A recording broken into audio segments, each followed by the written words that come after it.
자, 지난번에 말씀드린 적이 있어요. 제가 유초등부 아이들한테 설교를 할 때 이 사진 하나 보여주세요. 예, 이 사진 보여준 적이 있어요. 제가 농담으로 몇 번 했는데 제가 이 사진 보여주고 깜짝 놀랐던 적이 있습니다. 이 아이들이 2002년 월드컵을 모르는 아이들이 대부분이었어요. 그리고 정말 깜짝 놀랐는데 유초등부 아이들 나이를 따져보니까 월드컵 이후에 태어난 아이들이더라고요. 대부분이. 예, 지금 10살을 생각해 보세요. 10살이 되려면 몇 년도에 태어나야 되는지. 자, 사실 마음속으로 많은 충격을 받았습니다. 아이들이 월드컵 몰라서 충격받았다기보다는 시간이 너무 빠르게 흐르고 어린 아이들이 자라고 있더라고요. 근데 저는 점점 아저씨가 돼가고 있는데 제가 아저씨가 되고 있다는 사실을 받아들이지 못하고 있었기 때문에 좀 충격을 받았습니다.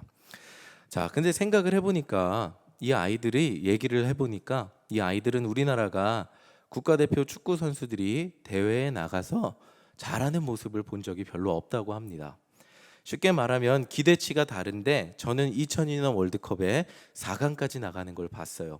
그렇기 때문에 우리나라 국가대표가 월드컵에 나가는 거는 어떻게 보면 당연하겠죠. 기왕이면 어떻게 해야 되죠? 조별 예선도 좀 쉽게 통과해야 되죠. 그리고 16강 정도는 나가줘야 우리나라의 이 축구 실력에 맞다고 생각을 하는데 이 아이들은 이렇게 잘하면서 우리나라가 그만큼 잘하는 걸 본 적이 없어서 그만큼 기대치가 없는 걸 보았습니다.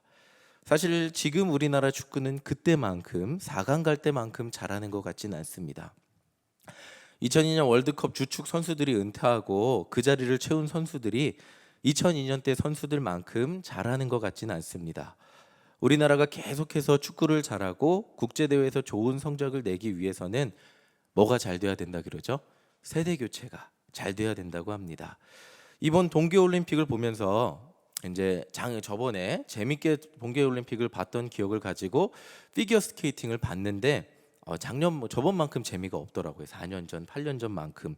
김연아 선수가 없으니까 피겨 스케이팅이 이전만큼 재미가 있지 않았습니다. 김연아 선수는 굉장한 선수였는데 그 뒤를 위해서 그만큼 잘하는 선수가 아직 나오진 않았습니다. 물론 김연아 키즈가 지금 계속 잘하고 있다고 하는데 그 선수들이 잘하려면 시간이 필요하다고 합니다. 한 국가가 한 스포츠를 계속 잘하기 위해서는 세대 교체에 성공을 해야 된다고 합니다.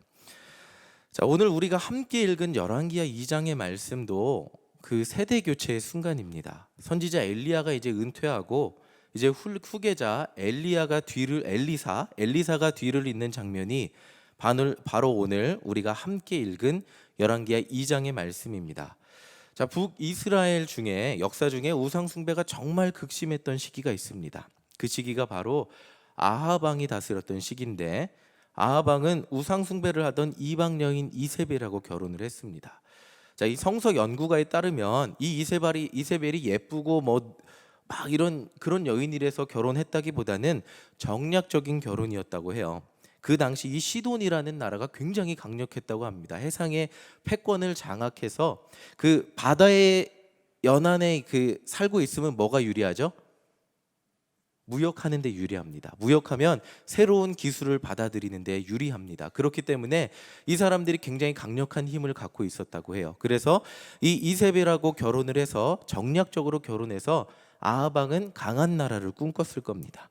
근데 이 이세벨이 혼자 시집 오지 않았죠. 신하들하고 같이 왔습니다. 그리고 그 우상 숭배하던 제사장들하고 같이 들어왔어요. 그래서 그로 말미암아 이 북이스라엘에는 바알 왕의 가장 최고의 부흥의 시기가 찾아옵니다. 바알 선지자들의 엄청난 부흥의 시기가 찾아와요. 그때 활약했던 선지자가 엘리야 선지자입니다. 여러분들 다 아시죠? 엘리야랑 바알 선지자랑 뭘 했죠? 갈멜산 꼭대기에서 대결을 했습니다. 그래서 누가 이겼죠? 엘리야 선지자 혼자 이겼잖아요. 바알 선지자 450명하고 아세라 선지자 400명하고 대결해서 엘리야 선지자 혼자 이겼습니다. 모두 다 죽여버리고 하나님이 참 신이심을 알려준, 그렇게 큰 능력을 보여준 선지자, 그 선지자가 바로 엘리야였습니다. 또 3년간 가뭄이 있었죠. 그런데 북이스라엘을 위해 기도하니까 어떻게 됐죠? 저쪽에서 먹구름이 몰려왔죠. 그리고 가뭄이 해소되었습니다. 자, 엘리야는 이 북이스라엘이 우상 숭배에 빠졌던 시기에 정말 큰 일을 했던 선지자였습니다. 그런데 이 열왕기하 2장 말씀을 보면 이 엘리야의 사역은 이제 막바지에 온 것 같습니다. 우리 스포츠로 본다면 뭐 김연아나 박태환 같이 엄청난 정말 뛰어나고 그런 사람이 다시는 나타나지 않을 것 같은 그런 사람의 이제 막바지의 사역의 시기에 온 것 같습니다. 우리 열왕기하 2장 1절 함께 보겠습니다. 우리 함께 읽어보겠습니다. 여호와께서 회오리 바람으로 엘리야를 하늘로 올리고자 하실 때에 엘리야가 엘리사와 더불어 길갈에서 나가더니, 자, 하나님께서 이제 엘리야의 사역을 마치게 하시고 하늘에서 올리고자 하실 때라고 하고 있습니다. 하늘로 올리고자 하실 때. 자, 이제 엘리야의 사역이 막바지에 왔는데 이제 세대 교체를 알리는 구절들이 이렇게 1절부터 나와요. 자, 우리가 성경에서 알고 있는 비슷한 장면들이 등장하는데 2절 한번 보겠습니다. 자, 2절. 자, 2절 함께 길지만 읽어보겠습니다. 시작. 엘리야가 엘리사에게 이르되 청하건대 너는 여기 머물라 여호와께서 나를 베델로 보내시느니라 하니 엘리사가 이르되 여호와께서 살아계심과 당신의 영혼이 살아있음을 두고 맹세하노니 내가 당신을 떠나지 아니하겠나이다 하는지라. 이에 두 사람이 베델로 내려가니. 자, 이 하나님께서 엘리야를 베델로 보내는 장면인데 엘리사 보고는 여기 머물러 있으라 그래요. 이 대화에서 연상되는 성경의 구절이 있지 않으세요? 연상되는 구절 그냥 자유롭게 떠올려 보시기 바랍니다. 자, 이 구절에서 연상되는 구절 함께 보겠습니다. 룻기 1장 16절입니다. 룻기 1장 16절. 자, 여기 함께 읽어보겠습니다. 시작. 룻이 이르되 내게 어머니를 떠나며 어머니를 따르지 말고 돌아가라 강권하지 마옵소서. 어머니께서 가시는 곳에 나도 가고 어머니께서 머무시는 곳에서 나도 머물겠나이다. 여기까지 읽겠습니다. 자, 이게 뭐 토 길자까지 완전히 똑같지는 않지만, 자, 어머니가 이제 시어머니가 아들들이 다 죽으니까 며느리 보고 너네 이제 친정으로 돌아가라 이렇게 얘기했는데, 자, 롯은 돌아가지 않겠다고 얘기합니다. 그리고 뭐라 그러죠? 어머니께서 가시는 곳에 나도 가고 어머니께서 머무시는 곳에서 나도 머물겠나이다. 자, 이 시기가 어떤 시기죠? 세대 교체의 위기가 찾아온 시기예요. 롯의 그 아들들이 다 죽어서 그 집안의 이제 자녀들은 다 죽었기 때문에 세대 교체의 위기가 찾아온 순간에 롯이 어머니를 떠나지 않게 되므로 그 집안의 세대 교체가 이루어지고 결국 그 집안에서 다윗 왕의 조상이 태어나고 딱딱 내려가서 다윗 왕도 태어나게 됩니다. 자, 지금 엘리야가 보여주고 엘리사가 지금 대답하고 있는 것은 제가 당신을 떠나지 않겠습니다. 여호와의 살아계심을 두고 맹세하건대 나는 당신을 떠나지 않겠습니다. 지금 이 세대 교체의 순간에 엘리야를 붙들고 있는, 엘리야만을 따르고 있는 엘리사의 이 대답이 굉장히 의미심장하다는 거예요. 자, 엘리사는 엘리야 선지자를 따라서 그의 뒤를 이을 확고한 결단이 있었던 것 같습니다. 엘리사는 이렇게 엘리야를 따라 베델로, 여리고로, 요단으로 따라다닙니다. 그리고 각 곳에서 이 엘리야 선지자의 제자들을 만납니다. 엘리야와 엘리사가 요단강으로 갔을 때 이런 일이 일어납니다. 우리 8절 함께 읽어보겠습니다. 함께 읽겠습니다. 엘리야가 겉옷을 가지고 말아 물을 치매 물이 이리저리 갈라지고 두 사람이 마른 땅 위로 건너더라. 자, 이거는 어떤 게 떠오르세요? 이건 너무나 쉽죠. 떠오르는 거. 뭐가 떠오르시죠? 홍해 바다가 갈라지고, 자, 이스라엘 백성들이 가나안 땅에 입성할 때 요단강이 갈라지는 그 장면이 연상이 됩니다. 자, 출애굽기 14장 16절입니다. 함께 읽어보겠습니다. 지팡이를 들고 손을 바다 위로 내밀어 그것이 갈라지게 하라. 이스라엘 자손이 바다 가운데서 마른 땅으로 행하리라. 자, 이 모세가 나타냈던 능력이 엘리야를 통해 나타나고 있습니다. 자, 이것이 중요한 것이 뭐냐면 과거에 나타났던 모세, 한 선지자 모세라는 사람의 그 기적적인 능력이 긴 시간이 지나서도 엘리야에게 나타났다는 거예요. 그렇다면 이게 뭐냐면 선지자의 신앙과 믿음의 유산이 이스라엘 백성들에게 계속 타고 내려와서 엘리야에게까지 지금 전해졌음을 의미하고 있습니다. 자, 이제 엘리야가 엘리사에게 질문을 합니다. 9절입니다. 자, 9절 함께 읽겠습니다. 시작. 건너매 엘리야가 엘리사에게 이르되 나를 내게서 데려감을 당하기 전에 내가 내게 어떻게 할지를 구하라. 엘리사가 이르되 당신의 성령이 하는 역사가 갑절이나 내게 있게 하소서 하는지라. 자, 엘리야는 하늘로 올라가기 전에, 내가 하늘로 올라가기 전에 너한테 뭘 해주길 원하냐라고 물어봤습니다. 자, 엘리사는 이렇게 대답을 하죠. 당신이 하는 일에 갑절의 영감을 주세요라고 얘기합니다. 자, 이 엘리사의 이런 요청은 종종 엘리야의 2배의 영역을 달라는, 더 파워풀한 사역을 하게 해달라는 요청하는 말로 해석이 됩니다. 저도 처음에 이렇게 이해를 하고 성서 원문을 공부하고 주석들을 보고 공부를 하는데, 이 말은 원문을 따지면, 엄연히 따지면 그런 말이 아니었다고 합니다. 우리 신명기 21장 17절, 자, 함께 읽어보겠습니다. 시작. 반드시 그 미움을 받는 자의 아들을 장자로 인정하여 자기의 소유에서 그에게는 2 몫을 줄 것이니. 자, 여기까지 읽겠습니다. 자, 지금 여기에는 미움을 받는 장자라고 하고 있는데, 이스라엘 전통에서 장자에게는 유산의 2 몫을 준다고 얘기를 해요. 그러니까 이 엘리사가 갑절의 영감을 달라고 얘기한 것은 장자의 2 몫을 달라고 했던 그 요청이라고 성서학자들이 이야기하고 있습니다. 그러니까 뭐냐면 엘리야의 지금 이 오늘 열왕기하 2장 말씀을 보면 수많은 제자들이 나와요. 가는 곳마다 베델에 갈 때도 제자들이 나오고 요단에 갈 때도 제자들이 나옵니다. 근데 엘리사도 그 제자들 중에 하나였다 그래요. 근데 엘리사가 엘리야 선지자를 떠나지 않고 졸졸졸졸 쫓아다니면서 이제 하늘로 올라가기 전에 엘리야 선지자가 물어보는 거예요. 내가 너한테 무엇을 해주기를 원하냐? 그때 지금 엘리사가 이것을 구하는 거예요. 당신이 하는 일을 내가 뒤를 이어서, 당신이 하는 일에 내가 뒤를 이어서 하기를 원합니다. 당신 같은 선지자가 되기 원합니다. 당신이 하나님께서 당신을 사용하셨듯이 나도 당신의 뒤를 이어 선지자의 사역을 하길 원합니다 라고 얘기하는 것이 지금 이 갑절의 영감을 달라고 지금 엘리야에게 요청을 하는 장면이라고 해요. 자, 그러자 엘리야는 자신이 하늘로 올라간 것을 보게 되면 그 요청이 이루어지게 된다고 말을 하는 찰나에 불병거와 불말이 나와서 그 둘의 사이를 가릅니다. 그리고 이제 엘리야는 올라가죠. 그리고 나타난 이제 엘리사의 능력인데 14절 보겠습니다. 엘리사의 능력이 이렇게 나타나요. 함께 읽어보겠습니다. 시작.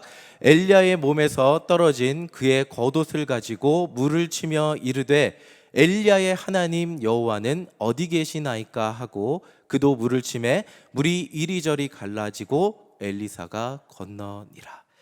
자, 지금 비록 엘리야의 옷을 사용하긴 했지만 엘리사도 엘리야가 나타낸 같은 능력을 나타내고 있어요. 자, 지금 보시면 갑절의 영감이 임했다고 해서 2배로 물이 갈라진 것이 아니라 엘리야의 그 능력이 엘리사에게 그대로 나타났음을, 그대로 그 선지자의 능력이 계승이 되었음을 알 수 있습니다. 자, 이 모습을 본 엘리야의 제자들이 이렇게 얘기해요. 15절 함께 보겠습니다. 시작. 맞은편 여리고에 있는 선지자들의 제자들이 그를 보며 말하기를 엘리야의 성령이 하시는 역사가 엘리사 위에 머물렀다 하고 가서 그에게로 나아가 땅에 엎드려 그에게 경배하고. 자, 엘리야의 제자들은 그걸 보니까 엘리야의 성령이 하는 역사가 엘리사 위에 그대로 머무른 거예요. 바로 이 순간이 엘리야의 사역이 엘리사에게로 세대 교체가 되는 순간이었습니다.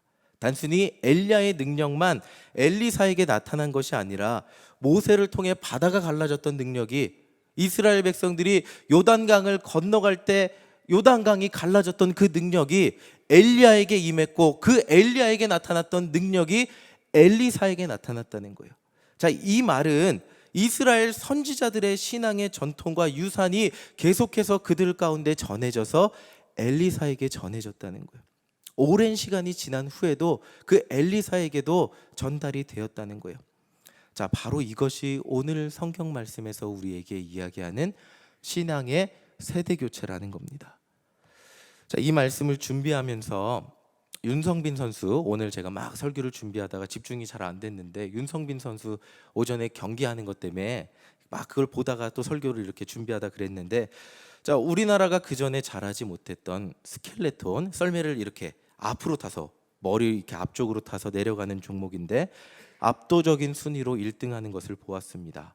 감동적인 순간이었는데 이 선수를 보면서 박태환, 김연아와 같은 그런 선수들과 쇼트트랙 선수들을 생각해 보았습니다. 박태환과 김연아는 우리가 잘하지 못했던 종목들을 잘하는 모습을 보여주면서 우리나라도 열심히 하면 수영도 잘할 수 있고 우리나라도 열심히 하면 피겨스케이팅 잘할 수 있다는 희망을 주었습니다. 근데 그러나 그 선수들의 전성기가 지난 지금 그만큼 잘하는 선수가 나오기가 쉽지 않은 것을 보게 됩니다. 그 이유는 우리 다 알고 있지만 그 전에 우리나라가 수영이나 피겨를 잘하는 나라가 아니었죠. 그리고 그만큼 많은 선수들이 도전하는 그런 종목은 아니었기 때문입니다. 물론 이제 그 김연아 키즈, 박태환 키즈들이 자라서 어느 정도 잘할 거라고 예상이 된다고 하는데 시간이 지나면 기대를 해보아도 된다고 하는데 아직은 조금 더 기다려야 되는 것 같습니다. 자, 반면에 쇼트트랙 선수들을 보았습니다. 자, 이번 쇼트트랙을 보면서 저는 쇼트트랙 우리나라 국가대표 선수들 몇 명 있지만 제가 모르는 사람 이름이 더 많더라고요. 이름이 어떻게 이렇게 바뀌는지 모를 정도로 이렇게 매번 올림픽마다 바뀌는 것을 보았습니다. 오히려 외국 선수들, 폰타나나 이런 선수들은, 판커신 이런 선수들은 제가 몇 번 들어갔고 계속 기억을 해요. 근데 오히려 우리나라 선수들 이름이 더 많이 바뀌는 걸 보았습니다. 우리나라 국가대표 선수들은 세대 교체가 금방 이루어지는 것 같은데 근데 우리나라 선수들이 그렇게 세대 교체가 금방 되고 이름이 금방 바뀌어도 우리나라 국민들은 무엇을 기대하죠? 당연히 금메달을 기대합니다. 쇼트트랙을 보면서 그 선수의 이름이 낯설건 그 선수의 이름이 익숙하건 그것과 상관없이 쇼트트랙 선수들, 우리나라 국가대표라는 그 사실만으로 금메달 따기를 바랍니다. 자, 우리나라가 쇼트트랙을 잘하는 이유를 그래서 찾아보니까 체형도 있대요. 우리나라 체형이 딱 좋대요.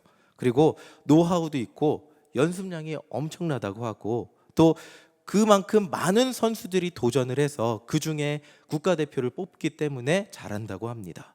국가대표 되는 것이 메달 따는 것보다 어렵다고 합니다. 자, 저는 여기에서 세대 교체의 차이를 보게 되었습니다. 한 사람이 잘해서 금메달을 딴 종목에서는 다음 사람으로 이어지기가 쉽지 않음을 보게 되었습니다.